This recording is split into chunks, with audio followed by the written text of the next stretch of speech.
Matrix पे कुछ operations पढ़े। आज हम उसी चीज को आगे कंटिन्यू करते हैं और कुछ नई चीज पढ़ते हैं। तो सबसे पहले हम पढ़ेंगे ट्रांसपोज ऑफ एन मैट्रिक्स।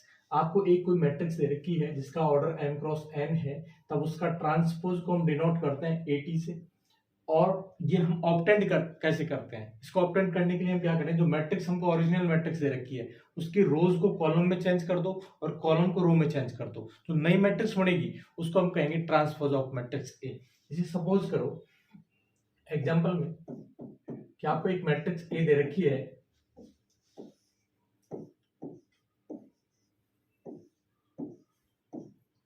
ये आपको मैट्रिक्स ए दे रखी है। अगर आपको फाइंड करना है ए ट्रांसपोज, तो ए ट्रांसपोज फाइंड करने के लिए हम क्या करेंगे, जो रोज हैं उनको कॉलम में बना देंगे, जो कॉलम्स हैं उनको रोज में चेंज कर देंगे। तो यहाँ हम इस मैट्रिक्स का अगर हम ट्रांसपोज निकालें तो ये जो पहली रो है वो पहला कॉलम बन जाएगी, सेकंड रो सेकंड कॉलम बन जाएगा। तो ये मैट्रिक्स होगी 1 2 3। पहली रो को मैंने पहला कॉलम बना दिया। सेकंड रो की बात करूं तो 6 2 1, ये सेकंड कॉलम बन गया। तो ये जो नई मैट्रिक्स बनी उसको हम कहेंगे ट्रांसपोज ऑफ मैट्रिक्स ए। इसके ऑर्डर की बात करें तो इसका ऑर्डर था 2 क्रॉस 3, तो इसका ऑर्डर उल्टा हो जाएगा 3 क्रॉस 2। तो ऐसे हम किसी भी मैट्रिक्स का ट्रांसपोज निकाल सकते हैं। अब इसकी कुछ प्रॉपर्टीज है ट्रांसपोज की, वो पढ़ते हैं कि अगर मैं कोई मैट्रिक्स आपको दे रखी है, उसका मैंने ट्रांसपोज किया और फिर वापस ट्रांसपोज किया, वो वापस ओरिजिनल मैट्रिक्स बन जाता है। जैसे सपोज करो एक मैट्रिक्स मैंने ली 1 2 3 4 0 9, ठीक है। अगर इसका मैं ट्रांसपोज निकालू तो ए ट्रांसपोज विल बी 1 2 3 4 0 9। अगर इसका वापस मैं ट्रांसपोज करूं तो अब इसके जो रोज हैं उनको कॉलम बना दूंगा, जो कॉलम्स हैं उनको रो बना दूंगा। तो ये अगर मैं ये चेंज करूं तो ये पहला कॉलम पहला रो बनेगा तो हो जाएगा 1 2 3 4 0 9, जो कि हम देखें तो वापस ए के बराबर आ गया। तो यहां हम ध्यान रखेंगे किसी मैट्रिक्स का मैं ट्रांसपोज करके वापस ट्रांसपोज करूं तो वही ओरिजिनल मैट्रिक्स बन जाती है। तो पहली प्रॉपर्टी ये है। दूसरी प्रॉपर्टी कहती है कि दो मैट्रिक्स मेरे को दे रखी है ए और बी, उनको मैं ऐड करके ट्रांसपोज निकालूं या अलग अलग ट्रांसपोज करके ऐड कर दूं, दोनों की वैल्यू क्या रहेगी, सेम रहेगी। तीसरी प्रॉपर्टी कहती है कि ए और बी दो मैट्रिक्स का मैंने मल्टीप्लाई किया फिर ट्रांसपोज निकाला, ये बराबर होगा बी ट्रांसपोज ए ट्रांसपोज के बराबर। यहाँ चेंज हो जाता है, उल्टा हो जाता है। अगर जनरल करूं, ये तो मैंने दो मैट्रिक्स ली, उनके मल्टीप्लिकेशन का ट्रांसपोज निकाला। अगर मेरे को एन मैट्रिक्स दे रखी हैं और उनका मेरे को ट्रांसपोज निकालना है, पहले मल्टीप्लाई किया फिर ट्रांसपोज निकालना है, तो मैं क्या करूंगा, सबसे पहले ए एन का ट्रांसपोज, फिर उसको ए एन माइनस वन के ट्रांसपोज से मल्टीप्लाई करूंगा and so on A one का ट्रांसपोज। उल्टा होके हर एक पे ट्रांसपोज आ जाता है। अगली कंडीशन है ए की पावर एन का ट्रांसपोज, ये ए ट्रांसपोज की पावर एन के बराबर होगा। क्योंकि अगर मैं ए की पावर, इसको मैं एक्सप्लेन करूं तो इसको मैं एक्सप्लेन करूंगा, तो आप देखो मैट्रिक्स ए उसकी पावर एन उसका ट्रांसपोज, तो ए की पावर एन का मतलब है कि ए के साथ एन टाइम मल्टीप्लाई हो रहा है, एन टाइम। अब ये सेकंड प्रॉपर्टी, ये प्रॉपर्टी क्या कहती है, जब मैं ट्रांसपोज लगाऊंगा तो उल्टा करके ट्रांसपोज लगाऊंगा, तो यहां ए का ट्रांसपोज, फिर इससे आगे भी ए आ रहा होगा उसका transpose and so on A transpose. अब ये देखें तो ये मैट्रिक्स कितने टाइम आ रही है, एन टाइम, और है क्या हर एक जगह ए ट्रांसपोज ए ट्रांसपोज, तो ये बढ़ क्या गया ए ट्रांसपोज की पावर एन। तो कोई भी मैट्रिक्स दे रखी है उसकी पावर एन लगा के ट्रांसपोज निकालू या ए ट्रांसपोज निकाल के उसकी पावर एन लगा दो, वैल्यू क्या रहेगी, सेम रहेगी। के मान लीजिए कोई स्केलर है, ए कोई मैट्रिक्स है, स्केलर को मैट्रिक्स मल्टीप्लाई करके ट्रांसपोज निकालू या मैं मैट्रिक्स का ट्रांसपोज निकाल के स्केलर से मल्टीप्लाई कर दूं, वैल्यू क्या रहेगी, सेम रहेगी। तो ये कुछ प्रॉपर्टीज हैं ट्रांसपोज की जो आपको ध्यान रखनी है। इसके बाद हम देखते हैं आगे ट्रेस ऑफ ए मैट्रिक्स, ये भी काफी इंपॉर्टेंट चीज है।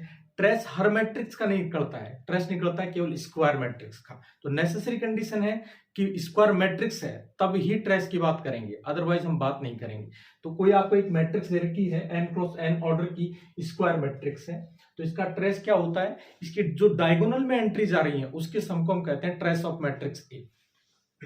वही करेगा, ट्रेस ऑफ ए किसके बराबर है, उसकी डायगोनल एंट्रीज के बराबर। कैसे कि अगर मैं इस समीशन को खोलूंगा तो आई की वैल्यू 1 रखा तो a11, फिर आई की वैल्यू 2 रखा a22, और समीशन कहां तक जा रहा है, आई की वैल्यू 1 से लेके n तक जितना मैट्रिक्स का ऑर्डर है एंड सो ऑन an। कहने का मतलब जो डायगोनल एंट्रीज हैं उसके सम को हम कहते हैं ट्रेस ऑफ दैट मैट्रिक्स। और मैट्रिक्स क्या होनी चाहिए, स्क्वायर मैट्रिक्स होनी चाहिए। जैसे एग्जांपल में देखो, एक मैट्रिक्स आपको दे रखी है 1 4 0 3। अब मेरे को ट्रेस चाहिए, ट्रेस ऑफ ए, तो मैं क्या करूंगा, सम करूंगा कौन का, डायगोनल एंट्रीज का। इसकी डायगोनल एंट्री 1 प्लस और डायगोनल एंट्री 3, ये हो गया 4। तो 2 क्रॉस 2 की मैट्रिक्स थी।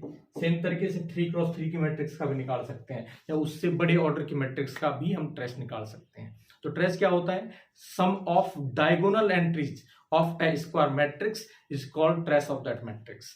ट्रेस की भी कुछ प्रॉपर्टीज हैं जो आपको ध्यान रखनी है। जैसे दो मैट्रिक्स हैं, मैंने a प्लस बी किया, उसका मैंने ट्रेस निकाला, या ट्रेस ऑफ ए निकाल के ट्रेस ऑफ बी में ऐड कर दिया, दोनों की वैल्यू क्या रहेगी, सेम रहेगी। हम इसको देख भी सकते हैं। जैसे मान लीजिए एक मैट्रिक्स ए है,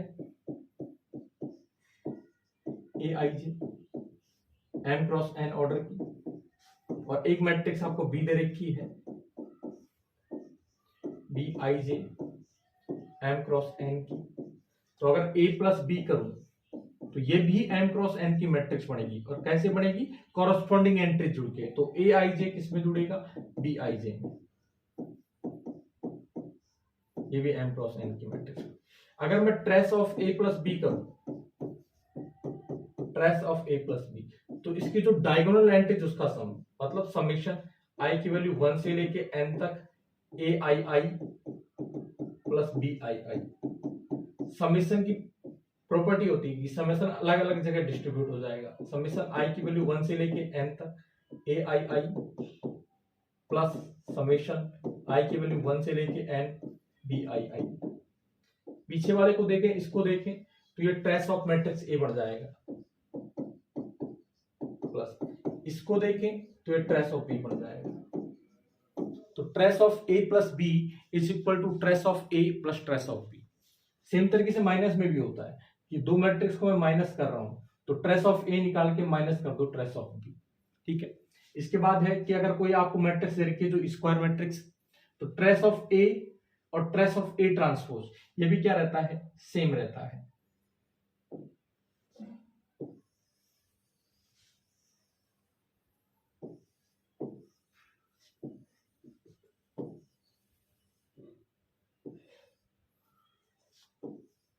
ट्रेस ऑफ ए ट्रांसपोज के बराबर होता है। इसको भी हम देख सकते हैं। जैसे मान लीजिए कोई मैट्रिक्स आपको दे रखी है ए 1 2 3 0 -1 2 0 3 4। इसके ट्रांसपोज की बात करूं तो इसका ट्रांसपोज कैसे मिलेगा, इसकी रोज हैं उनको मैं कॉलम में चेंज कर दूंगा, कॉलम को रो में चेंज कर दूंगा। इसका ट्रांसपोज निकालो तो ट्रांसपोज हो जाएगा इसका 1 2 3 0 -1 2 0 3 4। अगर मैं ट्रेस ऑफ ए की बात करूं तो 1 प्लस -1 कितना हो गया, 0 प्लस 4, तो इसका ट्रेस कितना हो गया 4। इसके ट्रेस की बात करो तो 1 -1 0 प्लस 4, तो इसका भी 4 हो गया।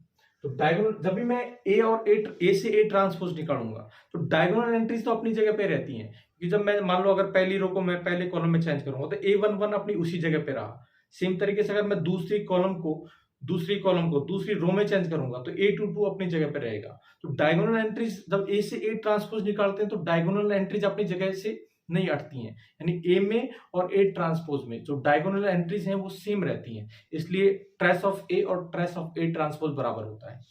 इसके बाद बात करें कि trace of A dot B ये होता है trace of B dot A के बराबर। दो मैट्रिक्स हैं ए और बी, उनको मैं मल्टीप्लाई करके ए और बी को मल्टीप्लाई करके ट्रेस निकालूं, या बी और ए को मल्टीप्लाई करके ट्रेस निकालूं, तो ये वैल्यू भी क्या रहती है, सेम रहती है। यहीं से एक रिजल्ट भी निकलता है कि अगर ये प्रॉपर्टी यूज करके हम इस रिजल्ट को निकाल सकते हैं कि ऐसी कोई भी दो स्क्वायर मैट्रिक्स नहीं मिलेगी जो इस प्रॉपर्टी को क्या करें, सेटिस्फाई करें।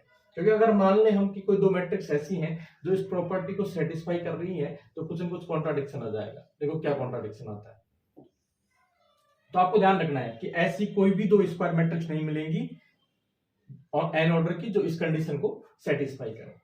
कैसे? अगर मान लें कि दो मैट्रिक्स ऐसी हैं जो इस कंडीशन को सेटिस्फाई कर रही है, कहने का मतलब ए बी माइनस बी ए इसके बराबर है आई एन मतलब एन क्रॉस एन की आइडेंटिटी मैट्रिक्स। तो मैं यहां ट्रेस निकालूंगा और इसका ट्रेस निकालूंगा, दोनों वैल्यू क्या हो जाएंगी? सेम हो जाएंगे, क्योंकि दोनों मैट्रिक्स इक्वल है ना। क्योंकि मैं A B minus B A को आई एन के बराबर मान रहा हूं, तो trace of A B minus B A is equal to trace of I n. क्योंकि ये दोनों मैट्रिक्स क्या है? बराबर हैं, तो इनका ट्रेस भी क्या होगा? बराबर होगा। लेकिन ट्रेस की अगर प्रॉपर्टी देखें, सेकंड वाली प्रॉपर्टी क्या, फर्स्ट वाली प्रॉपर्टी कहती है कि trace of A plus B अगर मैं निकालूं तो ये अलग अलग सेपरेट हो जाता है, trace of A plus trace of B. तो यहां से ये हो जाएगा trace of A B minus trace of B A. और एन क्रॉस एन की आइडेंटिटी मैट्रिक्स, तो इसकी डायगोनल एंट्रीज में 1 1 1 1 एन टाइम आएगा, तो इसका ट्रेस कितना हो जाएगा? एन हो जाएगा। और ट्रेस ऑफ ए बी और ट्रेस ऑफ बी ए बराबर होता है, तो ये आपस में कैंसिल होकर 0 हो जाएगा। तो 0 कभी भी एन के बराबर नहीं होता। हमको पता है कि 0 कभी भी एन के बराबर नहीं होता है, इसलिए कंट्राडिक्शन आ गया। तो ऐसी कोई भी दो मैट्रिक्स नहीं मिलेंगी कि ए और बी को मल्टीप्लाई करके माइनस बी इंटू ए किया और वो आइडेंटिटी मैट्रिक्स के बराबर आ जाए।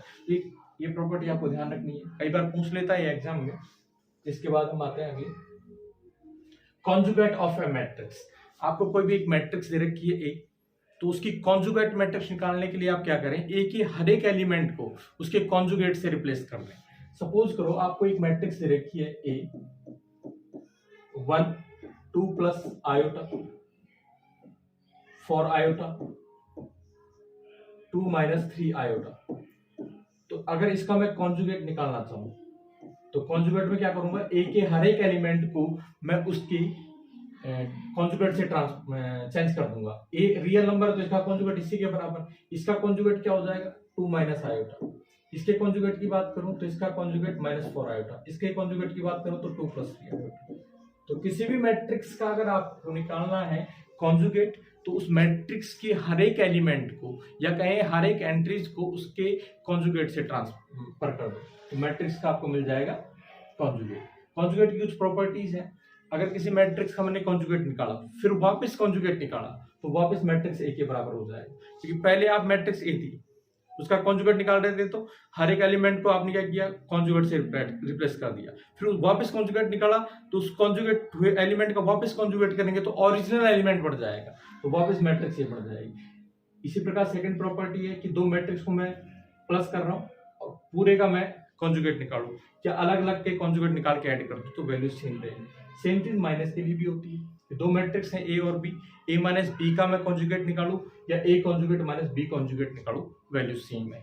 सेम तरीके से ए डॉट बी इसका कॉन्जुगेट निकालूं या A conjugate dot B conjugate निकालूं, ये वैल्यू भी सेम रहती है। सेम तरीके से ए कॉन्जुगेट की पावर एन करूं या ए की पावर एन का कॉन्जुगेट निकालूं, ये वैल्यू भी सेम रहती है। तो ये प्रॉपर्टी है कॉन्जुगेट की। और कॉन्जुगेट निकालने का तरीका मैंने बता दिया कि मैट्रिक्स के हर एक एलिमेंट को आप रिप्लेस कर दो उसके कॉन्जुगेट से, ठीक है। इसके बाद आता है conjugate transpose of A matrix. तो नाम से ही पता है कि पहले मैट्रिक्स का कॉन्जुगेट निकालो फिर उसका ट्रांसपोज कर दो। तो कोई भी आपको मैट्रिक्स दे रखी है ए, उसका कॉन्जुगेट ट्रांसपोज निकालना है तो कॉन्जुगेट ट्रांसपोज को हम डिनोट करते हैं ए थीटा से या फिर ए स्टार से, है ना। तो ए थीटा होगा क्या कि पहले तो आप मैट्रिक्स का कॉन्जुगेट निकालो फिर उसका ट्रांसपोज कर दो। सपोज करो आपको एक मैट्रिक्स दे रखी है ए 1 2 प्लस 3 आयोटा 0 माइनस 4 आयोटा। अब आपको निकालना है इसका कॉन्जुगेट ट्रांसपोज, बोले तो 8 हीट।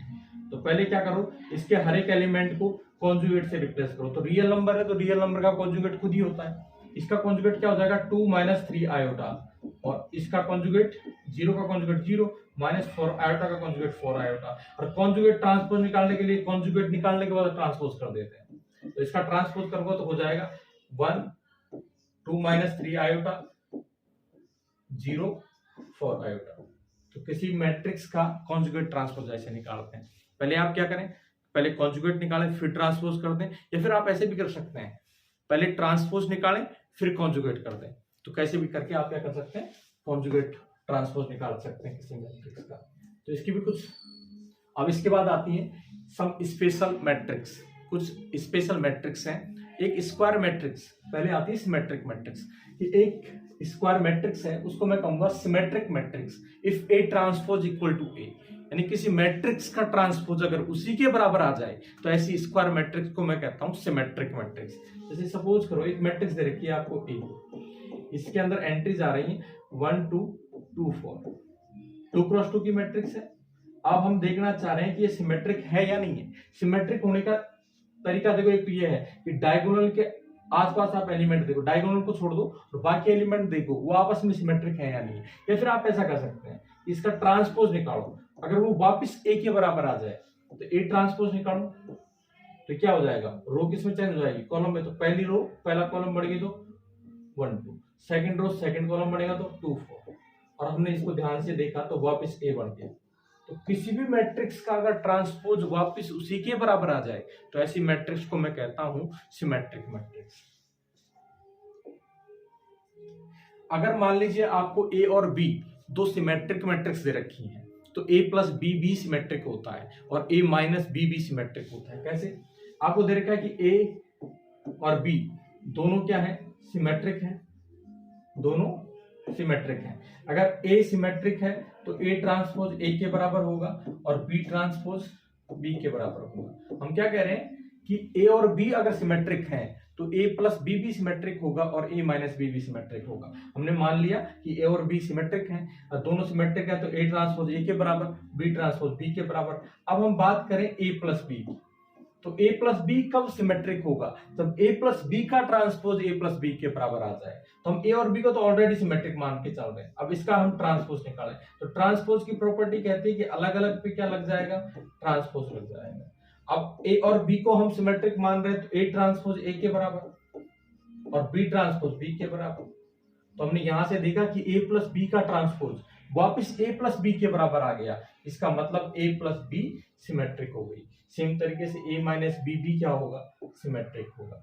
इसके बाद अगली प्रॉपर्टी है कि ए और बी दो आपको मैट्रिक्स दे रखी हैं स्क्वायर मैट्रिक्स, और इस प्रकार है कि ए और बी एक दूसरे के साथ कम्यूट करती हैं। ये ध्यान देने की बात है कि ए और बी क्या है, दो सिमेट्रिक मैट्रिक्स हैं और एक दूसरे के साथ कम्यूट करती हैं। एक दूसरे के साथ कम्यूट करने का मतलब है कि ए को मैं बी के साथ मल्टीप्लाई करूं या बी को ए के साथ मल्टीप्लाई करूं, दोनों वैल्यू क्या है, सेम है, तब ए डॉट बी भी क्या होगा, सिमेट्रिक होगी और बी डॉट ए भी सिमेट्रिक होगा। कैसे, इसको भी हम देख सकते हैं आराम से।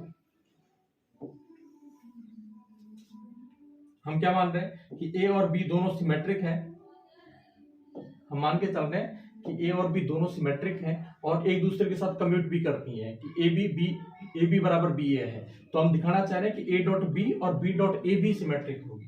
तो देखो ए डॉट बी कब सिमेट्रिक होगा, जब इसका ट्रांसपोज वापस इसी के बराबर आ जाए।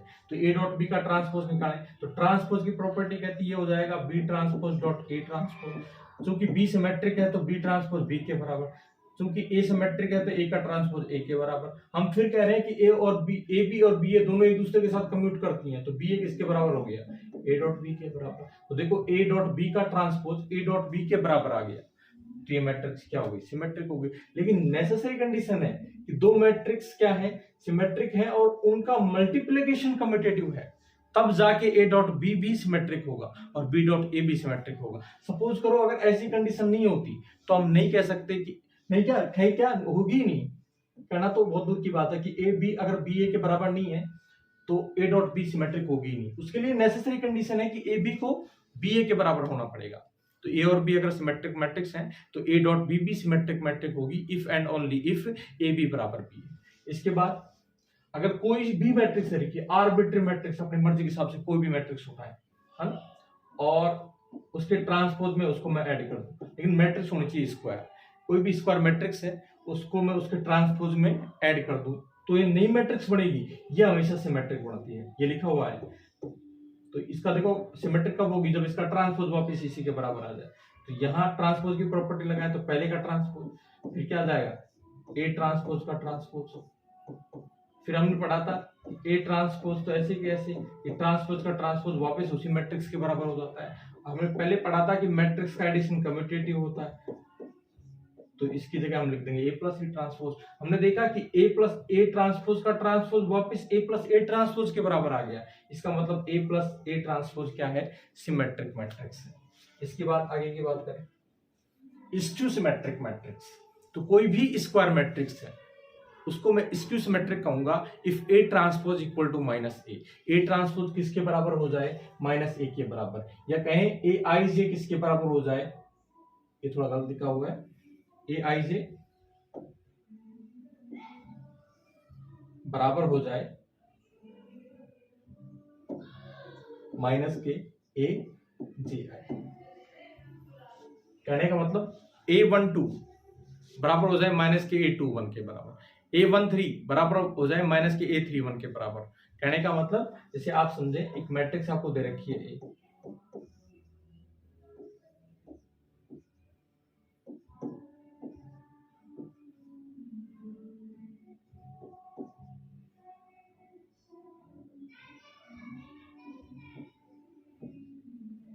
तो हम देखना चाह रहे हैं कि ये स्क्यू सिमेट्रिक है या नहीं है। स्क्यू सिमेट्रिक होने के लिए क्या होना चाहिए, ए ट्रांसपोज माइनस ए के बराबर। तो ए ट्रांसपोज अगर हम निकालें तो ए ट्रांसपोज निकालने के लिए मैं क्या करूंगा, जो रोज है उनको कॉलम में चेंज कर दूंगा और जो कॉलम है उनको मैं रो में चेंज कर दूंगा। तो ये क्या हो जाएगा 0 1 2, फिर हो जाएगा 0 1 2 -1 0 3, फिर हो जाएगा -2 -3 0। इसमें से अगर मैं माइनस कॉमन लेता हूँ अंदर से तो माइनस हर एक एलिमेंट्स में इससे कॉमन आएगा। ये आ जाएगा 0, ये हो जाएगा 1, ये हो जाएगा 2, ये हो जाएगा -1, ये हो जाएगा 0, ये हो जाएगा +3, ये हो जाएगा -2, ये हो जाएगा -3, ये हो जाएगा 0। तो हम देखें तो ये किसके बराबर है, -1 के बराबर। तो अगर ए ट्रांसपोज किसके बराबर आ जाए, -1 के बराबर आ जाए, तो ऐसी मैट्रिक्स को हम कहते हैं स्क्यू सिमेट्रिक मैट्रिक्स। यहाँ आपको ध्यान देने की बात है कि जो स्क्यू सिमेट्रिक मैट्रिक्स है उसकी जो डायगोनल एंट्रीज हैं वो हमेशा क्या होती हैं, 0 होती है। क्यों, इसका रीजन भी है।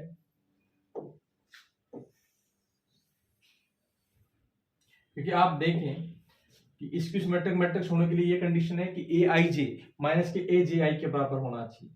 कहने का मतलब A I J should be equal to minus के ए जे आई। अगर आई जे के बराबर है, हम डायगोनल एंट्रीज की बात करें, तो ए आई को हमने जे के बराबर रखा, तो ये किसके बराबर होगा, माइनस के ए आई के बराबर।